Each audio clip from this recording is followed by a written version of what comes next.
जय हिंद दोस्तों। आप सभी लोगों का स्वागत है जय स्टडी न्यूज़ पर। तो अंतर्राष्ट्रीय संबंधों पर आधारित ये हमारा पहला वीडियो होगा और जो भी मुख्य मुद्दे होंगे जिन्हें हमें थोड़ा सा डिटेल में जानना होगा वो हम समय समय पे चीज़ों को देखते रहेंगे, समझते रहेंगे। तो सबसे पहले देखिए, आजकल एक मुद्दा छाया हुआ है भारत और नेपाल के बीच में। इस बार ये सीमा विवाद है, फिर से एक सीमा विवाद सामने नज़र आ रहा है भारत और नेपाल के। अब देखिए, ये विवाद उत्पन्न कैसे हुआ, इसका कारण क्या है, वहाँ से हम लोग शुरुआत करते हैं और कुछ बेसिक चीज़ें हैं हम उनको ऐतिहासिक स्तर पे भी समझेंगे ताकि आने वाले भविष्य में भी हम उसका आकलन कर सकें और अभी जो समस्या चल रही है उसे भी हम समझ सकें कि उसका कारण इतिहास में कहाँ छुपा हुआ है। तो देखिए, सबसे पहले हम देखते हैं कि विवाद की असली वजह है क्या। ये अभी जो विवाद देखने को मिल रहा है भारत और नेपाल के बीच में, ये विवाद ये हुआ है कि नेपाल की सरकार ने एक 100 रुपए के नोट को जारी किया। तो जो प्रस्तावित नोट है उसमें नेपाल का एक नक्शा जारी किया गया जिसमें आपको कुछ नाम सुनने को मिलेंगे। लिपुलेख, लिम्पियाधुरा, काला पानी, ये क्षेत्र उसमें शामिल हैं। अब ये जो क्षेत्र हैं ये हैं अपने भारत के उत्तराखंड साइड में। उत्तराखंड में भी अगर आप स्पेसिफिक जाएंगे, डिटेल में जाएंगे तो पिथौरागढ़ जिला है, वहाँ पर है ये तीनों जगह। लेकिन नेपाल ने इन्हें नोट में अपनी सीमा दिखाई है, अपने क्षेत्र का, अपने क्षेत्र में दिखाया है इन स्थानों को, जिससे विवाद बढ़ गया। तो देखिए, यही वो 100 का नोट है जो इन्होंने जारी किया हुआ है और इसी के बाद से ये विवाद शुरू होता है। तो विवाद को समझने के लिए हम इसकी जड़ में जाते हैं। जड़ में जाने के बाद ये समझते हैं कि आखिर इस विवाद का कारण है कहाँ। देखिए, इस विवाद का जो मुख्य कारण है वो है आपकी महाकाली नदी के स्रोत में, सोर्स में, कि आखिर वो जो काली नदी है वो निकली कहाँ से है, ये हमें समझना पड़ेगा। अब यहाँ पर अगर आप देखेंगे तो हम मैप को समझते हैं पहले और फिर हम चीज़ों को पढ़ेंगे। देखिए, ये आपका वो मैप है जो एक हमेशा अब एक विवाद का कारण बनने लगा है। ये जो आप देख रहे हैं, जो ये रेड लाइन जो बनी हुई है, ये नेपाल ने क्लेम किया है कि ये हमारा क्षेत्र है, ठीक है। और ये जो फिलहाल जो स्थिति है वो ये है कि फिलहाल नेपाल इतने दूर में है। तो ये जो हिस्सा आप दाहिने तरफ देख रहे हैं ये है नेपाल का बॉर्डर और इसके जो पश्चिम में ये पूरा क्षेत्र देख रहे हैं ये है भारत के अधीन का क्षेत्र। लेकिन नेपाल ने जो क्लेम किया बॉर्डर को लेकर, वो बोला कि यहाँ से जो पूरी ये स्थिति है ये है हमारा बॉर्डर। अब देखिए, इसमें है क्या, यहाँ पर आप देख रहे हैं ये एक, यहाँ पर एक जगह है, वो है आपकी गुंजी। गुंजी एक शहर है, यहाँ पर दो नदियाँ आके ऐसे मिलती हैं। एक नदी आके मिलती है काला पानी नदी और दूसरी जो आपकी नदी आके मिलती है वो है आपकी कुटी, कुटी यांगसे, यांगते, ठीक है, कुटी यांगते। अब जो ये कुटी यांगती नदी है, कुटी यांगती, ये कुटी यांगती नदी आपकी लिम्पियाधुरा से निकली हुई है। और यहाँ पर जो आप देख रहे हैं लिपुलेख जो पास आप देख रहे हैं, ये लिपुलेख वो पास है जो भारत, तिब्बत और नेपाल के ट्राई जंक्शन पे है। मतलब लिपुलेख अगर आप पहुँच जाते हैं तो यहाँ पर आपको देखने को मिलेगा चाइना, इधर आपको देखने को मिलेगा नेपाल और उसके नीचे देखने को मिलेगा अपना प्यारा भारत। अब यहाँ पर आप लीपू लेक के बगल से देख रहे हैं कि एक नदी छोटी सी आती है जो कि इस गुंजी शहर पे आके मिलती है। अब ये जो नदी है ये है आपकी काला पानी की नदी, ये आपकी निकल रही है लीपू लेक के आसपास से। और लिम्पियाधुरा जो ये पास है, इस लिम्पियाधुरा के पास से जो नदी निकल के आ रही है वो है आपकी काली नदी जो भारत मानता है, ये है कुटियांगती। ये भारत नहीं, जो नेपाल मानता है। देखिए, अब इसका जड़ ये था इस नदी का कि 1816 के आसपास, जो 1814 से 1816, 2-3 साल की जो भारत अंग्रेजों के समय में जो भारत और नेपाल की लड़ाई हुई थी, उस लड़ाई और युद्ध में जो ट्रीटी हुई थी वो थी सुगौली की संधि, यानी कि ट्रीटी ऑफ सुगौली। अब ये जो सुगौली की संधि थी उसमें क्या कहा गया था, उसमें बोला गया था कि ये जो काली नदी है ना, काली नदी का जो उद्गम स्थल है, सोर्स है, उसके पश्चिम में जितने भी क्षेत्र हैं वो अब पूरी तरीके से उस समय ब्रिटिश भारत के अधीन हो जाएगा और नेपाल उन क्षेत्रों पर अपना आधिपत्य नहीं दिखाएगा, नहीं जमाएगा, क्लेम नहीं करेगा कि ये हमारी टेरिटरी है। अब सबसे बड़ा विवाद यही है कि ये तो बात कह दिया गया था साफ साफ, लेकिन विवाद की जड़ ये है कि वो जो नदी है, वो नदी, काली नदी का स्रोत कौन सा है, उद्गम स्थल कौन सा है, इसके बारे में कुछ नहीं बताया गया। तो भारत बोलता है कि ये जो काली नदी है इसका स्रोत आपका लीपू लेख के पास से है, तो उस हिसाब से जितना पश्चिम में क्षेत्र पड़ा वो भारत का हो गया। और भारत अगर एकदम साफ बोलेंगे तो वो ये जो गुंजी है ना, गुंजी शहर, इसको बोलता है कि ये छोटी छोटी दो नदियां आके जो मिली, तो यहाँ पर ये आपका मेन काली नदी बनती है और फिर ये महाकाली नदी भारत और नेपाल के बीच में बॉर्डर बनाती है। तो सुगौली की संधि के हिसाब से जितना पूरब का क्षेत्र है वो नेपाल का है, बाकी पश्चिम पूरा भारत का है। हालांकि नेपाल इसके उल्टा बोलता है कि नहीं, आप जो ये बोल रहे हैं कि गुंजी नदी यहाँ पर काली नदी का स्रोत है, दो नदियाँ आके मिल रही हैं, हम कहते हैं कि लिम्पियाधुरा जो ये जगह है, यहाँ से जो ये नदी है जिसको लोकल भाषा में आप लोग कुटी यांगती बोल रहे हैं, यही कुटी यांगती काली नदी है।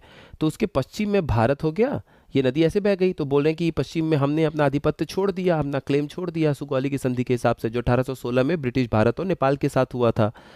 तो उन्होंने बोला कि इसके पूरब में जितना ये क्षेत्र है नेपाल साइड का, वो हमारा अपना क्षेत्र है। तो ये है पूरे विवाद की जड़। और आइए इसको थोड़ा सा ऐतिहासिक तौर पे भी देख लेते हैं। विवाद की असली जड़ महाकाली नदी के स्रोत को लेकर है। इस क्षेत्र और लिपुलेख दर्रे पे यानी लिपुलेख पास पर नेपाल का दावा 1816 में ब्रिटिश औपनिवेशिक शासकों के साथ हुई सुगौली संधि से उपजा है। 2 साल के युद्ध के अंत में समझौते ने भारत के साथ नेपाल की पश्चिमी सीमा को परिभाषित किया। अब देखिए, ये जो सुगौली की संधि हुई थी उसमें अनुच्छेद 5 आर्टिकल 5 के तहत ये डिसीजन लिया गया था कि उस नदी के पश्चिम साइड में जो भी नेपाल के शासक हैं वो अपना अधिकार छोड़ देंगे और जो पूरब साइड जितना भी ईस्ट में है वो वहाँ पर उनका अधिकार क्षेत्र होगा। अब 1947 के बाद भी भारत और नेपाल दोनों के बीच में महाकाली नदी को नेपाल के पश्चिम की परिभाषित नदी के सीमा के रूप में स्वीकारित किया गया। लेकिन ये विवाद इतना आसानी से थमा नहीं। हुआ क्या कि जो कई सारे ब्रिटिश मैप आए उसमें किसी ने लिम्पियाधुरा पास को असली काली नदी का स्रोत माना, तो जो मैप ये मिला नेपाल को उसने बोला कि इस मैप के हिसाब से हमारा अधिकार बनता है यहाँ पे। लेकिन जो भारत मैप दिखाते हैं या जो सुगौली संधि की बात करते हैं उसमें बोलते हैं कि ये आपकी जो काली नदी है वो आपकी लिपू लेक के पास से निकली है और ये जो गुंजी शहर है, इसी गुंजी शहर के पास आके ये दोनों तरफ से आके नदियाँ मिल जाती हैं, तो आपका पूरब साइड में क्लेम है। अच्छा, आगे देखते हैं। इसके अलावा भी देखिए क्या हुआ। इसके अलावा भी भारत एक नया रोड बना रहा है कैलाश के लिए। कैलाश मानसरोवर जाने के लिए आपको पता है कि इसी लिपू लेक पास से होते हुए कैलाश मानसरोवर की यात्रा की जाती है। तो यहाँ पर आप देख रहे हैं ये है कैलाश मानसरोवर का पर्वत और यहाँ पर है अपना लिपू लेक। लिपू लेक ऐसा हिस्सा है जहाँ पे तिब्बत का मतलब चाइना, इधर हो गया आपका नेपाल और इधर हो गया अपना भारत। ये तीनों का ट्राई जंक्शन है, यानी तीनों की सीमाएं यहाँ पर आके मिलती हैं और भारत के जो भी लोग कैलाश मानसरोवर की यात्रा करना चाहते हैं वो इसी लिपू लेक से होते हुए भारत से होते हुए प्रवेश करते हैं तिब्बत में और वो कैलाश के लिए आगे जाते हैं। तो भारत क्या कर रहा है, भारत ने बोला कि हम एक रोड बना देते हैं ताकि सुचारू रूप से आवागमन हो सके इस मार्ग से, और जितने भी लोग श्रद्धालु लोग कैलाश मानसरोवर की यात्रा करना चाहते हैं वो इस रोड से बड़े आराम से लिपू लेक दर्रे से होते हुए तिब्बत में प्रवेश करके कैलाश मानसरोवर की यात्रा कर सकते हैं। तो भारत ने भी एक रोड बनाया, हाईवे बनाना शुरू कर दिया जो आपका ये पिथौरागढ़ से होते हुए आगे बढ़ता है और ये इधर से बागेश्वर से होते हुए इसको कनेक्ट करता है और फिर ये लिपू लेक जाता है। तो उस पर भी जब ये रोड बनाया गया, ये दिल्ली से पिथौरागढ़ का नेशनल हाईवे उसको आके एक्सटेंड किया गया लिपू लेक की तरफ। इस पे भी नेपाल और चाइना ने कड़ा ऐतराज़ जताया था कि अभी जब ये हमारा सीमा विवाद नहीं पूरी तरह से सुलझ रहा इस क्षेत्र का, और ख़ासतौर पर नेपाल ने इस सवाल को उठाया था, तो आप अभी नेशनल हाईवे का काम निर्माण मत कीजिए। इससे हमारे जो क्लेम है, जो हम इस क्षेत्र पे अपनी मांग कर रहे हैं कि हमारा क्षेत्र है, वो कहीं ना कहीं आप कमज़ोर कर रहे हैं या चुनौती देने वाली बात हो रही है कि हम तो आपसे कह रहे हैं कि ये क्षेत्र हमारा है और आप वहाँ पे रोड बना के दिखा रहे हैं कि नहीं हमारा यहाँ पे राज चलता है। तो ये विवाद को कहीं ना कहीं और झुलसाता है। देखिए, अब हम थोड़ा सा रुख देख लेते हैं, स्टैंड देख लेते हैं कि नेपाल और भारत का स्टैंड है क्या इन क्षेत्रों को लेके। नेपाल के रुख के बारे में अगर हम बात करेंगे तो नेपाल बोलता है कि ये जो काली नदी है ये लिपू लेक के उत्तर पश्चिम में लिम्पियाधुरा की एक धारा से निकलती है। यही है वो लिम्पियाधुरा की एक धारा जैसा कि हम बात कर रहे हैं। देखिए ये है ना, तो ये लिम्पियाधुरा की एक धारा से ही काली नदी निकली है, ऐसा नेपाल का बोलना है। उसके बाद नेपाल बोलता है कि इस प्रकार काला पानी का क्षेत्र लिम्पियाधुरा और लिपू लेक नदी के पूर्व में आते हैं और नेपाल के धाराचुला जिले में आते हैं। तो नेपाल बोलता है कि जो धाराचुला टाउन है, धाराचुला टाउन आपका ये जो शहर है ये आपका काला पानी क्षेत्र में आता है। तो नेपाल बोलता है कि ये जो पूरे क्षेत्र हैं काला पानी, लिम्पियाधुरा और लिपू लेक, ये हमारे धारचूला जिले का हिस्सा है। लेकिन भारत बोलता है ये आपके धारचूला जिले का हिस्सा नहीं है, ये हमारे पिथौरागढ़ जिले का हिस्सा है। उसके बाद नेपाल बोलता है कि देखिए, नेपाल का रुख ये है कि भारत के पूर्व प्रधानमंत्री जवाहरलाल नेहरू ने उस समय नेपाल के राजा, देखिए ये समस्या जटिल तब हो गई जब 1962 का युद्ध हुआ। अब 1962 के युद्ध के बाद जब आप ऊपर क्षेत्र को देख रहे थे, अब फिर से इस क्षेत्र को देखिए। 1962 का युद्ध बिल्कुल समय पर था और भारत को एक रणनीतिक स्ट्रेटेजिक लोकेशन चाहिए थी युद्ध में। उसके हिसाब से अगर आप देखेंगे तो लीपू लेक बहुत ही महत्वपूर्ण एक अपना स्ट्रेटेजिक और सिक्योरिटी सुरक्षा की दृष्टि से भी और रणनीतिक दृष्टि से भी, हम सामरिक दृष्टि से भी हमारे लिए एक महत्वपूर्ण लोकेशन है। और इसके लिए तत्काल उस समय के जो पूर्व प्रधानमंत्री अपने थे जवाहरलाल नेहरू जी, वो उस समय के नेपाल के जो राजा थे वो थे आपके राजा महेंद्र जी, उनसे उन्होंने संपर्क किया और नेहरू जी ने बोला कि काला पानी का उपयोग करने की अनुमति हमें दीजिए, क्योंकि रणनीतिक रूप से, सामरिक रूप से भारत और नेपाल और चाइना के ट्राई जंक्शन यानी कि तीनों की सीमाएं वहां पर टच करती हैं, उसके करीब ये पॉइंट है, हमें चाहिए किसी भी युद्ध की स्थिति में हम चाइना को वहां पे पीछे ढकेल सकें, अपनी स्थिति को मजबूत कर सकें। तो यहाँ से कंट्रोल और ज़्यादा इस क्षेत्र पर भारत का बढ़ गया। तो नेपाल यही बोलता है कि वो तो हमारे राजा महेंद्र जी ने आप लोगों की सहायता कर दी थी उस समय, तो आप इस क्षेत्र पे अपना राज कैसे बता रहे हैं कि हमारा क्षेत्र हो गया ये। अब भारत का रुख देखते हैं। भारत बोलता है कि देखिए काली नदी जो है वो लीपू लेक दर्रे के काफ़ी नीचे झरने से निकलती है, और वो कौन सा एरिया है जो अभी हम लोगों ने गुंजी शहर देखा, जहाँ पर आपकी दोनों नदियाँ आके मिलती हैं। एक लिम्पियाधुरा क्षेत्र से आके जो अपनी मिल रही थी यहाँ पर गुंजी में, लिम्पियाधुरा क्षेत्र था इधर उत्तर पश्चिम में लगभग 50 किलोमीटर दूर है ये। यहाँ से आपकी काली, यहाँ से एक नदी आपकी आके मिलती है और उसको काली नदी का नाम दे रहे हैं नेपाल वाले लोग, और दूसरी तरफ यहाँ से आके आपके काला पानी का नदी मिल रहा है। तो ये दोनों नदियाँ आके जो यहाँ पर मिल रही है, तो ये बोलते हैं भारत के लोग कि नहीं, भारत बोलता है कि ये है वो क्षेत्र जहाँ पे आपका नदी आके काला पानी का शुरू होता है, काली नदी शुरू होती है, और यहाँ से आपके पूरब में आपका, यहाँ पे आपका राज है। आप यहाँ पे कहिए कि ये क्लेम करिए कि ये हमारी टेरिटरी है। सुगौली संधि इन धाराओं के उत्तर के क्षेत्र का सीमांकन नहीं करती है। 19वीं सदी के जो प्रशासनिक और राजस्व रिकॉर्ड हैं उससे भी ये पता चलता है कि काला पानी क्षेत्र जो है वो भारत के क्षेत्र में था और उत्तराखंड के पिथौरागढ़ जिले के रूप में इसे गिना जाता है। पहले भी गिना जाता था और आज भी गिना जाता है। अब देखिए ये तो वो दो कारण हैं। अब विवाद सुलझाने के पहले हम एक बात को और देखते हैं। देखिए यहाँ पर अभी तक हमने जो डिस्कस किया वो ये डिस्कस किया कि यहाँ पे दो रोल निभा रहे हैं भारत और नेपाल, लेकिन आपको ये भी समझना पड़ेगा कि आप सिर्फ इस समस्या को भारत और नेपाल से जोड़ के नहीं देख सकते हैं।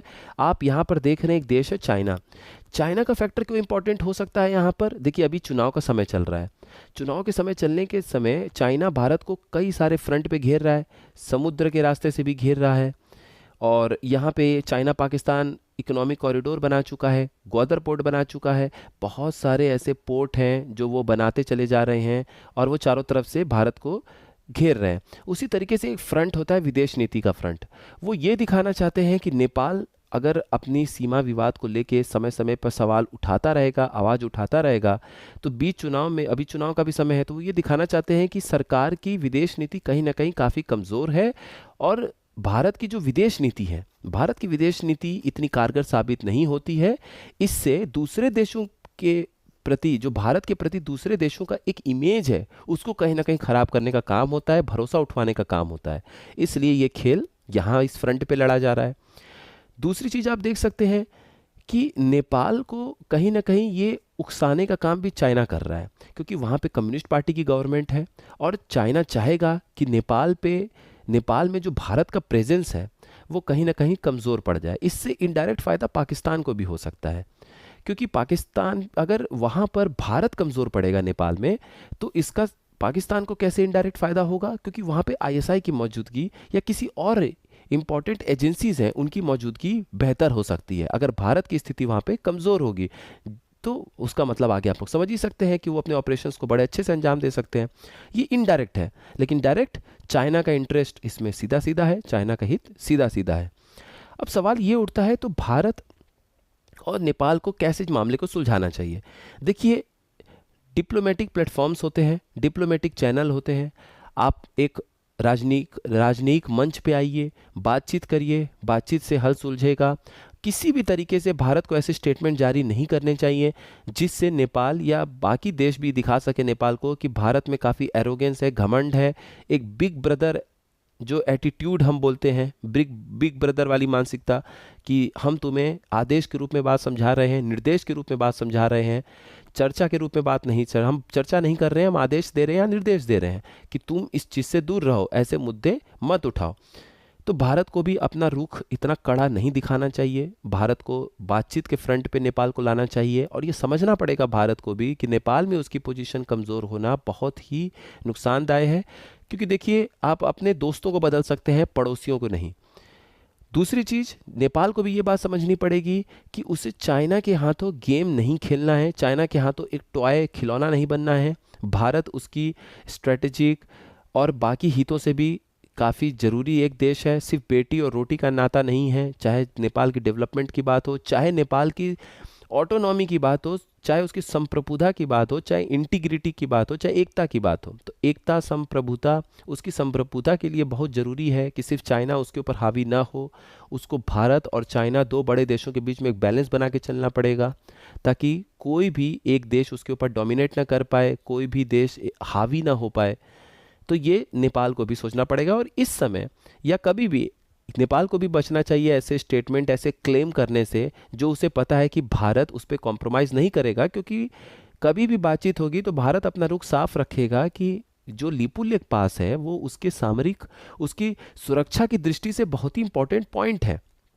और जब तक भारत और चाइना के बीच में फ्रेंडली रिलेशन हमेशा के लिए स्थापित नहीं होता है, या लंबे समय के लिए एक हॉस्टाइल एटीट्यूड, या हम बोल सकते हैं कि एक शीत युद्ध वाला, कोल्ड वॉर वाला सिचुएशन अगर बनता है, या हमेशा एक ऐसा चाइना की मानसिकता बीच बीच में दिखती है भारत के प्रति। देखिए, लद्दाख में चाइना और भारत के बीच में रिश्ते उतने बेहतर नहीं हैं, आर्मी के बीच में तनाव होता है, उसकी वजह से दोनों देशों के बीच में उनके हितों पे भी असर पड़ता है, उनके रिश्तों पे भी असर पड़ता है। तो नेपाल को भी ये समझना चाहिए और समझना होगा कि हम ऐसे कोई भी क्लेम, कोई भी ऐसी मांग न करें भारत के सामने जो उसके सीधे सीधे सुरक्षा की दृष्टि से चुनौती भरा होगा।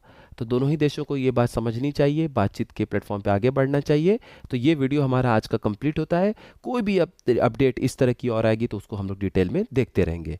आप सभी लोगों का बहुत बहुत धन्यवाद।